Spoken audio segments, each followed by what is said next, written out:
Gold, trusted gold buyers. మీరు తాకట్టు పెట్టిన బంగారాన్ని విడిపించి ఈ రోజు ఉన్న మార్కెట్ ధరకు కొనబడను. అంటే నెల్లూరు నీరజతో ఇంటర్వ్యూ అంటే ఎవరైనా ఏం ఎక్స్పెక్ట్ చేస్తారంటే కామెడీ ఎక్స్పెక్ట్ కాసేపు చేస్తారు. సరదాగా నవ్వుకుందాం అని చెప్పి ఇంటర్వ్యూ ఓపెన్ చేస్తాడు. తెలియకుండా అందరిని తెలియకుండా నవ్వించి నా వెనకాల ఇంత ఉందని తెలుసుకుంటారు. తెలియకుండా చాలా ఎమోషనల్గా వెళ్ళిపోయింది ఇంటర్వ్యూ.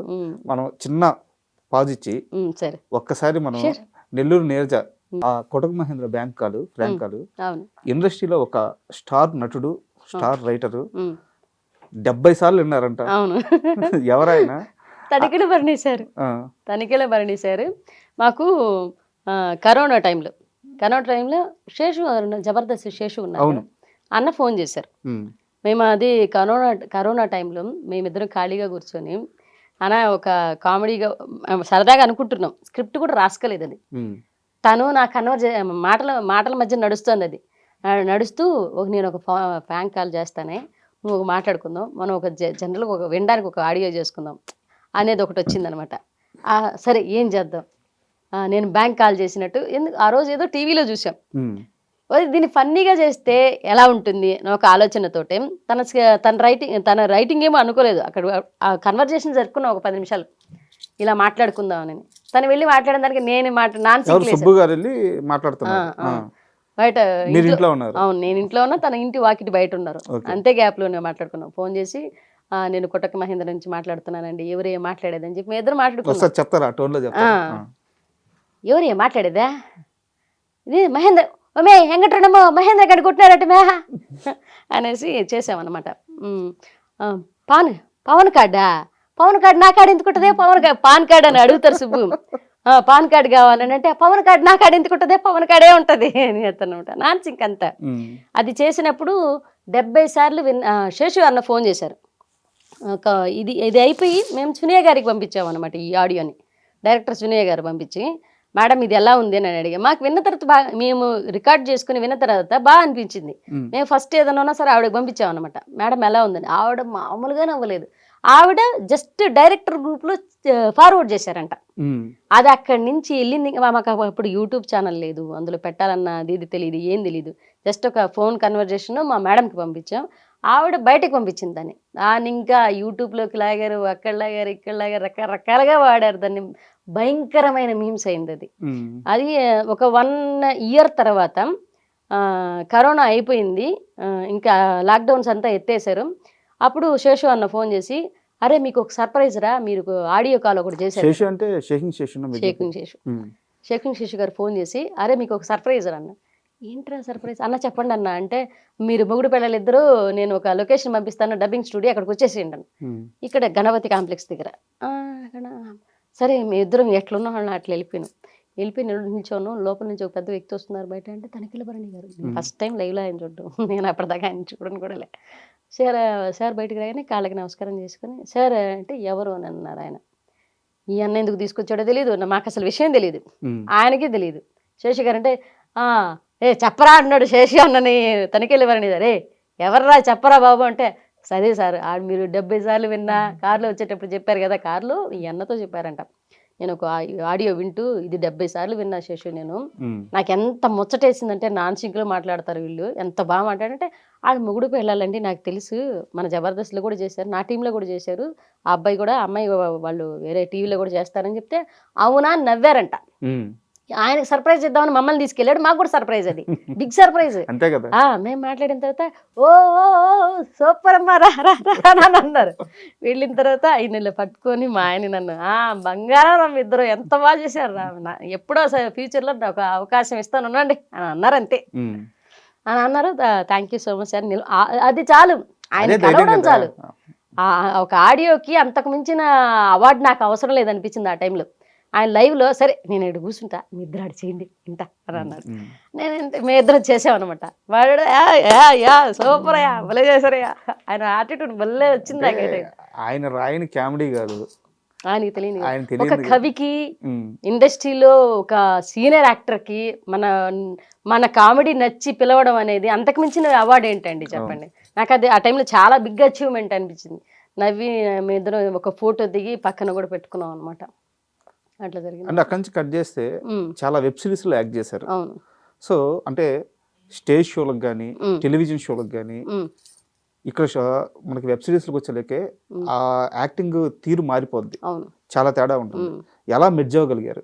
ఒకటండి, నాకు ఈ కామెడీ షోలు ఇవి అంటే ఫస్ట్ ఆఫ్ ఆల్ నేను ఇక్కడ యాక్టింగ్ చాలామంది అంటారు అసలు మీరు యాక్టరే కాదు, నేను మా కుటుంబ సభ్యులు కానీ నేను ఎవరు యాక్టర్స్ లేరు మాకు. అసలు మా పెదనాన్న గారు అంటే ఆయన జానపద కళాకారుని, ఆయన సాంగ్స్ పాడుకునేవాడు. కానీ ఏ ఇండస్ట్రీకి సంబంధం లేకుండా వచ్చి యాక్టింగ్ ఎక్కడా నేర్చుకోకుండా జనాల్ని మెప్పించడం, అందులో కమెడీన్గా స్టార్ట్ అవ్వడం, అన్ని నవరసాలు అన్నీ చేయగలడం ఒక ఎత్తు అయితే, కామెడీ చేయడం అనేది పూర్తి కామెడీ చేసేవాళ్ళు మిగతా ఏ క్యారెక్టర్ అయినా చేయగలరండి. ఇది 100% చెప్తాను. నేను కమెడియన్గా నేను తీసుకున్నది ఏంటంటే కామెడీ వర్షన్లో అదే బాడీ షేమింగ్, క్యారెక్టర్ షేమింగ్ ఇవన్నీ తీసుకోవడం వల్ల మనసు చాలా స్ట్రాంగ్ అవుతుంది. బాడీ షేమింగ్, క్యారెక్టర్ షేమింగ్ అన్నీ తీసుకుంటాం, మన మీద మన కౌంటర్లు వేయించుకుంటాం, పక్కన మీద కౌంటర్లు వేస్తాము.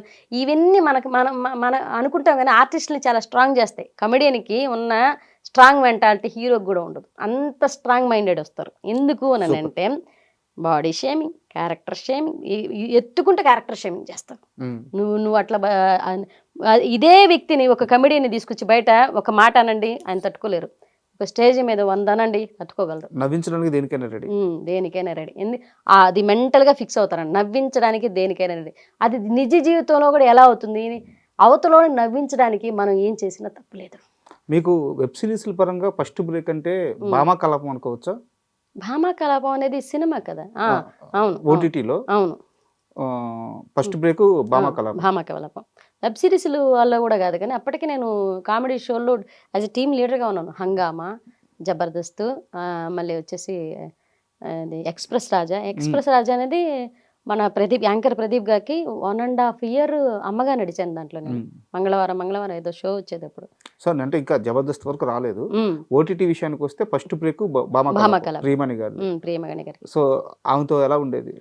ఆవిడ చాలా మంచి ఆవిడండి. నాకు ఫస్ట్ టైం ఒక హీరోయిన్తో చేయబోతున్నా నేను. పిలిచి హీరోయిన్కి అక్క క్యారెక్టర్ అన్నారు. అంటే ఆవిడ అక్కని పిలుస్తారు నన్ను. మీరు ఇంటి ఓనరు అన్నీ మీ పమ్మి సాయి గారు అనేసి ఆయన హస్బెండ్ క్యారెక్టర్. నాకు అటు చెప్తే నాకు టెన్షన్ వచ్చింది ఫస్ట్. ఒక హీరోయిన్తో కదా, ఆవిడ అప్పటికే బాగా సక్సెస్ఫుల్ ఉన్న హీరోయిన్ ఆవిడ, ఎవరితో చేయబోతున్నాం, ఎట్లుంటుంది ఏంటో. వాళ్ళ హీరోయిన్ అంటే ఒక రకమైన మనకు దడ ఉంటుంది కో ఆర్టిస్టులకి, వాళ్ళు ఎలా తీసుకుంటారో, మనం పక్కన ఎక్కడ ఉండాలో ఏంటో ఇవన్నీ. ఆవిడ క్యారవాన్ నుంచి వచ్చి ఆవిడ క్యారవాన్లో కూర్చోగా నేను చూడలేదండి భామా కలాపం సినిమాలో. ఎందుకు అంటే ఆవిడ సెట్లోనే ఎక్కువ శాతం ఉన్నారు. సెట్లోనే ఎండ వస్తున్నా సరే ఒక తెర వేసి ఆవిడ కూర్చునేవాళ్ళు అనమాట. టెంట్ ఒకటి వేసి ఆవిడ కూర్చోబెట్టేవాళ్ళు. ఆవిడ వెళ్ళరు. నేను ఆవిడని చూసి నేను అప్పుడే సినిమాల్లోకి వస్తూ నేను ఆవిడని చూసి కొన్ని నేర్చుకున్నాను అనమాట. ఆవిడ ఎంతసేపు ఉన్న సరౌండింగ్స్ని ఎంత హెల్దీగా భావిస్తారంటే, ఇప్పుడు డీ షోలో ఆవిడ జడ్జిగా ఉన్నారు. ఎప్పుడు కూడా మనం ఎదిగేటప్పుడు బాండింగ్స్ అనేవి, గౌరవాలు అనేవి, చుట్టుపక్కల వాళ్ళని గమనించడం అనేది ఎంత ముఖ్యమో నాకు అప్పుడు అర్థమైంది. అదొక ప్లస్ పాయింట్ నాకు తెలిసిందనమాట. సీనియర్ యాక్టర్స్ని కలవడం వల్ల మనకు తెలిసే విషయాలు ఏంటంటే, ఇలా ఉంటే కూడా యాటిట్యూడ్ ఇలా ఉండాలి, ఎదిగే కొద్దీ మనం వీళ్ళని గమనించుకోవాలి పక్కవారిని అనేసి నాకు అదొక ఒక పాయింట్ అయితే రైజ్ అయింది బాగా. ఆవిడ వచ్చినప్పటి నుంచి రండి, నేను దూరంగా నిల్చున్నాను. నేను ఆవిడ హీరోయిన్ ఎలా తీసుకుంటారు అంటే, ఈ స్ట్రగుల్ పడి వచ్చి టీమ్ లీడర్స్ మధ్యన ఎంత చూసి వచ్చున్నాను కాబట్టి ఒక్కో రకమైన యాటిట్యూడ్తో ఉంటారు. సరే మనం హీరోయిన్తో చేస్తున్నాం, మనం ఎందుకు దగ్గరికి వెళ్ళి మాట్లాడడం, ఇదంతా ఎందుకు, మన సీన్ వచ్చినప్పుడు చేసుకుని వచ్చేద్దాం. నేను దూరం కూర్చుంటే ఏంటి అక్కడ అనింది. మేడం అంటే రండి ఎందుకు అక్కడ అనింది. లేదు జస్ట్ అక్కడ నా దగ్గర కూర్చోవద్దా అనింది. అయ్యి అలా ఏం లేదు మేడం అంటే, మరి ఎందుకు కూర్చోండి, పేరేంటి అనింది. నీరజ అంటే, నీరజ గారనే మాట్లాడింది. నీరజ గారు కూర్చోండి, ఏం చేసేవారు ఇంతకుముందు అంటే, షోలు చేశారు మేడం అంటే, ఓ సూపర్. మా పిల్లలు పెళ్ళయిందా, పిల్లలు ఫోటో చూపిస్తే చూస్తున్నారు, హస్బెండ్ ఏం చేస్తారని అడుగుతారు. కన్వర్సేషన్ ఆవిడే జరిపారనమాట. ఆవిడ క్వశ్చన్ అడుగుతుంటే అవును మేడం నేను సమాధానం చెప్తుంటే, ఫ్రీగా ఉండండి, ఫ్రీగా మూవ్ ఆన్ అవ్వండి, పర్లేదు ఏం కాదు, మీకన్నా నేను సినిమాల ముందు వచ్చున్నా అంతే, నేను ఒక హీరోయిన్, మీరు క్యారెక్టర్స్, మీరు లేకపోతే నేను లేకపోతే మీరు లేదు, మనం అందరం లేకపోతే వీళ్ళందరూ లేకపోతే మనం అందరం లేదు. ఇదే పాయింట్ గుర్తుపెట్టుకో, భయపడద్దు ఇప్పుడు కూడా. నేను కరెక్టే కదా అనుకుని కూర్చొని, కానీ సెకండ్ డే కూడా నేను బార్డర్స్ దాటి మాట్లాడలేదు. ఆవిడ పిలిస్తేనే మాట్లాడుతూ ఉండేది, కానీ పక్కగా కూర్చోరు. ఆ సినిమా అయిపోయేంత వరకు 7 days ఏమో కాల్ షీట్ ఇచ్చారు. ఆ 7 days ఆవిడ పక్కన కూర్చున్నాను. మామూలుగా హీరోయిన్స్ అలా ఉండరంట సెట్ లో. ఉన్నారు. నేను ఫస్ట్ టైం నేను ఒక హీరోయిన్ అంటే మిగతా హీరోయిన్లతో కూడా ఈ రీసెంట్గా చాలా చేశాను నేను హీరోలతోటి హీరోయిన్ తోటి. బట్ ఆవిడని చూసినంత తర్వాత మళ్ళీ నేను యాంకర్స్ని కూడా అంత దగ్గరగా ఎవరిని చూడలేదు. అంత ఫ్రీగా నేను 1.5 year ప్రదీప్ గారికి యాంకర్ అమ్మగా చేస్తే నేను ప్రదీప్ గారి రూమ్ దగ్గర దరిదాపులు కూడా నేను ఎప్పుడు పోలేదు. స్టేజ్ మీద మాట్లాడతారు, స్టేజ్ దిగిన తర్వాత ఎవరి దారి వాళ్ళది. మళ్ళీ శ్రీముఖి గారు రూమ్ దగ్గరికి వచ్చి మాట్లాడతారు, శ్రీముఖి గారి దగ్గర తీసుకుంటారు. శ్రీముఖి గారు క్లోజ్గా అంటే శ్రీముఖి గారితో జూలకటక అని ఒక షో నడిచింది, అది కూడా 1.5 year నడిచింది. అప్పుడు ఆవిడ ఇంకా ఫ్రీగా మూవ్ అయ్యారు అనమాట, మాట్లాడతారు. యాంకర్ ప్రదీప్ గారు అంటే ఆడవాళ్ళతో చాలా తక్కువ మాట్లాడతారు. ఆయన మరీ క్లోజ్గా ఉంటే తప్ప నేను అమ్మ క్యారెక్టర్ చేస్తున్నా సరే అది చూడగానే లేచి నిలబడి అమ్మ బాగున్నారా కూర్చోండి తర్వాత మీ క్యారెక్టర్ ఇవాళ ఏం చేయబోతారు అంత స్టేజ్ వరకు. స్టేజ్ దిగైతే ఆయన మళ్ళీ ఆయన బాగా మొహమాటం, మళ్ళీ దిగి వెళ్ళిపోయేవాళ్ళు అనమాట. మనకు మాట్లాడడానికి మొహమాట వస్తుంది చూస్తే మనకు మాట్లాడడానికి కూడా నాకు ఒక రకమైన మనం అనవసరంగా గెలికి మాట్లాడడం ఎందుకు, మనం ఫ్రెండ్షిప్ పెంచుకోవడం ఎందుకని నేను ఆ రకమైన మనసత్వం కామ్గా ఉంటాను అనమాట. నాతో మాట్లాడితే నేను బాగా మాట్లాడతాను, నాతో మాట్లాడలేకపోతే వాళ్ళు దూరంగా ఉంటున్నారంటే వాళ్ళు మనం ఇబ్బంది పెట్టద్దు, మన స్నేహం వాళ్ళకి ఇబ్బంది కలగకూడదు, మన ఫ్రెండ్షిప్ని అవతల వాళ్ళ మీద రుద్దకూడదు అనుకుంటాను నేను. బట్ ఆయనకి రెస్పెక్ట్ అయితే ఉంది, రెస్పెక్ట్ ఉంది, మాట్లాడుతున్నారు, అంతవరకు చాలు, అభిమానం ఉంది అనుకున్నాను నేను వదిలేసి. And for more videos, please subscribe to iDream. Please subscribe to iDream. Please subscribe iDream. And please subscribe to iDream. For more videos, subscribe to iDream. please like, share and subscribe to the channel. Congratulations, iDream. Subscribe to iDream. Subscribe to iDream. So subscribe to iDream Media. iDream ki iDream team andarki huge congratulations. Please subscribe iDream Media. Please subscribe to iDream. Subscribe iDream. Please subscribe to iDream. iDream అంటే నా కళల channel subscribe చేసుకున్న నోరు తిరుగుతలేదు, మీరైతే గంట గుర్తు కొట్టండి. For more such videos, please subscribe to iDream. Subscribe to iDream. Please subscribe to iDream. Please subscribe iDream Media. Please do subscribe to iDream. Please subscribe to iDream Media. For best entertainment and information, please subscribe iDream. And don't forget to subscribe to iDream.